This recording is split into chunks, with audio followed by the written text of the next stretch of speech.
Hello. Hello my favorite people. So in my last Irish history video, I got a lot of requests for me to do more videos on Scottish people, aside from them getting drunk. Therefore I thought let's move on to Scottish history. Now that's going to give us a better insight into why Scottish people are the way they are, the dynamics of Scotland, and I guess just a better understanding of the UK in general. And honestly, Irish history was a bit dark, so let's hope that Scottish history is a bit better, I guess. So all that being said, here we go into who were the Picts and where did they come from? Scotland's history. If you have any video requests or suggestions, make sure you head over to Instagram or Twitter and DM them to me or at them to me on Twitter. Because I can't go through all the comments, so commenting down below a video or a link will not really help me. So yeah, subscribe if you're new here. Let me know if you enjoy this content by liking the video. Let's get 700 likes on this video. Subscribe to the second channel too. I do vlogs over there. Follow me on Instagram. And all that being said, ooh, here we go into who were the Picts, where do they come from, Scotland's history. Do you think the Picts is where the word pickaxe came from? Maybe. Hello everyone, History with Hilbert here, and today I will be joining you for the third installment. This channel is called History with Hilbert. I like his name. And shout out to you. In the Picts Ancient Cultural Analysis video series that I'm doing here on my channel, History with Hilbert. So today I thought we would have a look at something that came up a lot in the comments section of my previous video. But anyway, the comments that I got were relating to the ethnicity of the Picts. Now some people were wondering, were they a Celtic society, were they a pre-Celtic society, or were they something different? And I thought... Okay, so this isn't just like, for example, the Irish history was like, people who lived that era, the IRA era, the famine and all that are still alive today. The Picts are like generations back. I wouldn't say Paleolithic time, obviously not that old, but like I would say the beginning of Scottish civilization, or I guess the middle part of it. They're just not a current society right now. Cover this in a video because this has been quite a hot topic for debate. Medieval times maybe? As well, with there being quite a lot of outlandish theories and everything. So I thought I would show you a few of them and perhaps give you my own judgment on it as well, and the accepted theory among academics today. So, first of all, to understand who the Picts were, I think it's important that we have a look at Britain during the time of the Picts, after the Romans left. So Wales has always been around. That's pretty cool for you guys. Yeah, it looks like, okay, still Cornish. Wales and Cornish have always been around, so... In 420 AD. The entirety of the British Isles was inhabited by Celts. So in what is now England and Wales, we have this group of Celts who are labelled the Romano-Britons because they were the direct descendants of the original Britons and of the Romans who had mixed into the population. So the Celtic peoples of post-Roman Britain are mostly referred to as Britons, and what they have, you know, when it's possessive, is called British, so that's where we also get, you know, Brit. Okay, but I feel like being Roman is also a really cool part of your identity.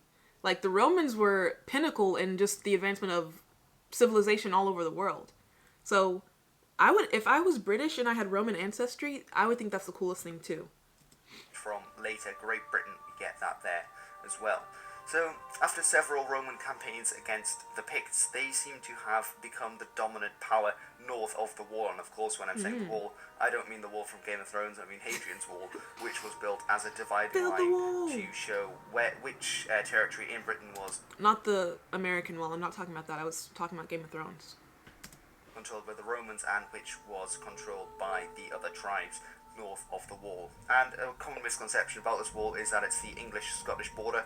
It's actually not, it's slightly further south of the English-Scottish border. But basically, if it's north of the wall, then that would have been Pictish, uncivilized, quote-unquote, territory. Uncivilized. However, oh God, here we go. The Anglo-Saxons invade, and they drive the remaining Britons into the far corners of the island. So you have Cornwall, Wales, and Cumbria. Although some of the southern Scottish kingdoms, which were also Brythonic, so British, they survived for a time. And some examples of this are Gododin and Strathclyde, although Gododin would soon also be conquered by the Anglian Northumbrians, who often fought against both the Picts and the Britons of Strathclyde. Okay. So, nothing has really changed except for the British people, the descendants from Rome, or the people who canoodled with Romans, have been overpowered by the Angles. Which, aren't they just another form of British people? Or at least that's how we've always talked about them. And the Saxons now have joined the party, and the Jutes. Are Jutes Jewish? I don't know. So as well as this, there are the Gaelic Scots from the northern kingdom of Ulster in Ireland. Dalriatans. They sound scary. I would not want to mess with them. And they invade the southwest of Scotland and the Inner Hebrides. And this kingdom that they form in both the north of Ireland and the southwest of Scotland and the Inner Hebrides is called the Kingdom of Dalriata. Now, one thing that might help us identify... How do you invade two different countries, though, and take rule over both? The Dalriatans weren't playing. Picts is by looking into their language that they spoke and how it related to that spoken by the other peoples of their time. So, however, this is not very easy because hardly any of the Pictish language has actually survived through the ages. That's sad. So much of what we know, or what we think we know, has had to be reconstructed. Now, although there have been many theories, respectively arguing that the Picts spoke a Germanic, Q-Celtic, or even a pre-Celtic language, the most accepted theory to date is that Pictish was a P-Celtic Brythonic language, so it would have been related to both modern Welsh and Cornish. So the Picts, everything about the Picts, their culture, the people, the language, is gone now. Or I guess evolved into something completely different. That's kind of sad. I think that's pretty sad. Y'all let me know your thoughts. Brythonic language, so it would have been related to both modern Welsh and Cornish. Now, if we look at a language map of Britain, we can see that with the Anglo-Saxon invasion, the Germanic peoples are speaking their own. Everyone just keeps getting invaded. Power keeps changing. That's so... If I was living during those times, I'd be so annoyed. Like, okay, we're changing leaders again. Ugh. That's too much. You started off with British people, then you went to the Angles, now you have Germans everywhere. What the heck is going on? Imperialism. Does this even count as imperialism, though? I feel like this is just conquer and rule. Of Britain, we can see that with the Anglo-Saxon invasion, the Germanic peoples are speaking their own Germanic dialects that will eventually turn into Old English. Now, the dependent Britons of Wales... Old English is really just Germanic English? So we always have this debate in like my accent videos or my different word videos compared to the UK to Americans. And one thing y'all always say is, well, look at the language. What is it called? English. Therefore, it's all language. And this is my rebuttal every time. The English both of us use today is not even correct English if you really want to consider who created the language as who owns it. I bet you someone from this era would not understand the English that either one of us speak today. I always just think it's so funny. It's English, therefore we own it. It's our language. You stole it. When really we're both speaking it wrong technically. But I digress. That will eventually turn into Old English. Now, the dependent Britons of Wales, Cornwall and Strathclyde all spoke related Brythonic, so P-Celtic languages. Now, across the sea in Ireland, the people spoke a related but distinct set of languages, the Q-Celtic languages of Old Irish. And because the founders of the Scottish Kingdom of Dalriata were Irishmen, they too spoke this Q-Celtic language. And Scots Gaelic today is also Q-Celtic. I want to learn more about the, what are they called? The K-Ritalians? Whoever the people were up here, we gotta check them out. They sounded ruthless, and I feel like they have a big, like, part on history. Even though they have such a small piece in this story, I think they actually did a lot. So yeah. And I also think it's cool how there's two different forms of the Celtic language with the countries being so close together. And it's the language that replaced Pictish throughout the Highlands. And it's Highlands. the Q-Celtic language on Outlander. mainland Britain because of the Irish Dalriatans. And the Picts then are assumed to have spoken P-Celtic because they were likely related to the Britons living on their southern borders, and they weren't the descendants of Irish immigrants. So we can pretty much rule out that they would have spoken Q-Celtic because this formed in Ireland, and the only reason some of the lowland Scottish spoke it was because of these Dalriatans who brought it over from Ireland. And some theories concerning the Pictish origins are very far-fetched. So one of them links the... this just gave me PTSD to high school geography. Jesus Christ. The stupid boot. That's how we remembered it was Italy, seeing a boot. Ugh, I hated those tests. I hated geography. From the French coast to the Picts of modern-day Scotland, claiming that they simply sailed up the coast and made landfall in Britain. Now, another theory suggests that the Picts came from Scythia, which is the region around the Black Sea. Now, that's a far distance to travel. For what is meant by Scythia leads us on to our next source, the Venerable Bede. Sorry. He writes that the Picts were a tribe living in southern Scandinavia, which in his time was often called Scythia, and that they then left their homeland and took to the sea, following the coastline and then crossing the English Channel. Now they then So they just said, alright, I'm over our island, let's go look for somewhere else. We don't know where, but we're just going to sail. You find some land, and then you just say, I want this land, and kick everyone who's already there off. Honestly, it's not that outlandish because it's actually pretty familiar to almost every civilization, including America, unfortunately. Yeah, oh dear. They hugged the British coast until they reached the north of Ireland.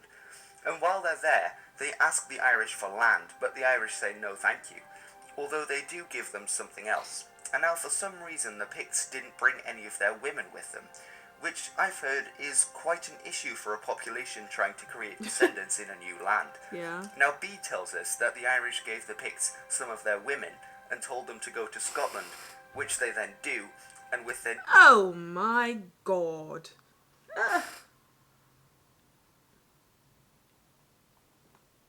I'm just happy I was born in the 20th century. I was watching a show last night, actually. Bly Manor, I'm sure some of you have heard of the show. And during the scene where the woman was supposed to, like, marry her husband to keep her estate, the priest was, like, you know, giving them the vows and everything. And it got to the lady's turn, and one of the vows was to obey, and she refused to say it, so they just canceled the whole ceremony. And I was just like, to obey my ass? What the ugh. I'm glad I was born in the 20th century, because I would probably, with my mind and my mouth, I would probably get killed, to be honest. There's no way. There's no way. And trying to create descendants in a new land.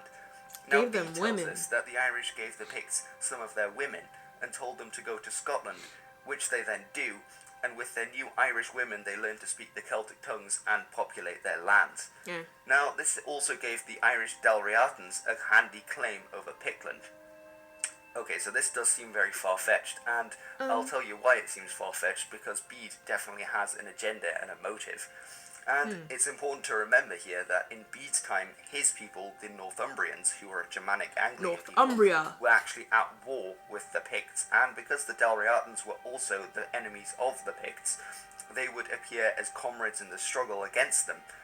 So Bede would be trying to smear the Picts and give the Dalriatans a claim over Pictland. Because remember, you don't win by winning a war, you win by writing that you won the war. Now, a more accepted theory about the origins of the Picts is that they were descendants of a pre-Celtic element of society. So Celtic is a spectrum, not a race. I thought Celtic was just a language, and the race was Irish. But again, he just said people from Scotland speak Celtic, so the races are Scottish and Irish, and Celtic is just the language. Now, the term Celtic is a surprise. Like, if you walked up to a Caucasian person and were like, where are you from, what are you? And they said, I'm Celtic. Well, I guess that kind of sounds right. But I think it would make more sense to say I'm Scottish, I'm Irish, than to say, like, for example, I'm Igbo. That's my ethnic language, not my ethnicity. Or race. There's a big confusion between race and ethnicity. Whatever. Controversial one. Something you learn the hard way when one encounters a Celtic supremacist online. My preferred definition of Celtic is more linguistic and cultural rather than ethnical. Yeah. So, let's imagine pre-Celtic Britain for a moment. Let's go back in time. Although not much is known about these people, or the culture, or the languages they spoke, it's very likely that everyone throughout the British Isles would be speaking similar languages, perhaps even dialects of the same language, making it easier to understand one another. Now, one idea of what this might have resembled or sounded like... No, I'm just thinking, how does language evolve? Like, at one point, everyone was speaking the same language, and then I guess people just left or go looking for different things like hunting and gathering or whatever other civilizations there are. But still, if you're all from the same place originally and you go to different places and there's no other humans to encounter, you're all from the same place, why would your language change? How would there be different forms of Celtic? And then obviously you could say, well, obviously if you encounter people who aren't from, but where did those people come from? And why are they there too if they have no connection to you? It's weird. Can possibly be found in the Basque language, because I believe that Basque is in fact not an Indo-European language, and it might be the case with Basque that this was a form of a pre-Celtic, pre-Indo-European language in Europe. I was just about to say, it must be very confusing to like see all the different countries and flags and cultures in Europe, because there's so many, and it's not like the United States where we're all basically one identity. There's like so many different identities in Europe. But then I remembered the United States, we have 50 states. I guess you could say in a way there's different cultures for each 50 state. There's a different flag. So they're kind of similar that way. And that the other languages, they were all replaced by Indo-European speakers. So, German, Dutch, Frisian, English, Irish, you name it. They were all Indo-European, but this Basque wasn't. And then that's why it seems so weird to us with X's and things all over the place. So the pre-Celtic languages of Britain might have sounded something like Basque, possibly. Although don't quote me on that because I'm not a professional linguist, but that's what I've read. However, on the continent, Celtic ideas and languages were rapidly spreading during this period. You just that's got why Celted. we have, Celtic languages and. Bethsindigwyd. Did I just speak Celtic? Bethsindigwyd. Different culture today. And these were often being introduced by a few key figures, and then they spread You just got Celted. Maybe translate to Bethsindigwyd, because he has the two quotes right next to each other. Bethsindigwyd. That's corny. And the culture among the pre-Celtic population, rather than actually replacing the earlier population with a large group of new immigrants. Now these peoples or ideas also come to Britain. Now this diagram really, really oversimplifies things, but this topic really deserves a few dedicated videos. And this diagram is basically only here to show you the general overview and the basics of what happened. Now, for instance, one of the places where this diagram really oversimplifies things is that there are actually two waves, they believe, of Celtic cultural influx coming in. One which was the Guadalec, I'm going to go with that, which is also another reason why Q and P Celtic were different, because this Guadalec branch went to Ireland, I believe, and then the Brythonic branch went to Britain, which was why you have these two different sets of languages. Anyway, I'm not going to get into that in this one. So, the Celtic... Riff fi mod heelin ardar nude. Riff fi mod queen ardar nude. Culture and languages, they spread throughout Britain, and then they go on to Ireland as well, although we aren't entirely... What if this is just a keyboard smash, and he wasn't actually trying to speak Celtic, and I just look like an idiot? Let me know in the comments. But which Ireland went first into sort of the Celtic Bryn language and Abergriff. culture, and how linked the two were in language and culture, that's also a mystery. It's been suggested that this large shift either did not occur until later, or occurred far more weakly with the pig. That's funny. So you have all these like Celtic languages, people speaking Celtic, and then the pre-Celtics, guys? Well, they were also, didn't it say they were like harassed basically by the British people? So of course English has now gotten to them. Who remained pre-Celtic in certain areas of their culture and possibly even language, although later on their language did switch to a Celtic one. And this could explain why the Picts are often seen as the odd ones out in Britain. Alright everyone, this has been my video covering who were the Picts and where did they come from. Okay. To wrap up, I think this was a good broad introduction to Scottish history and the Picts, but it was still, I think I need to keep watching videos to actually understand it. But let me know if you guys want me to even do that. Comment down below. Subscribe if you're new here. Like this video. Go ahead and check out my other culture videos. Subscribe to the second channel too. You get more of me if you want that. And I'll see you guys maybe tomorrow. I don't know. Bye.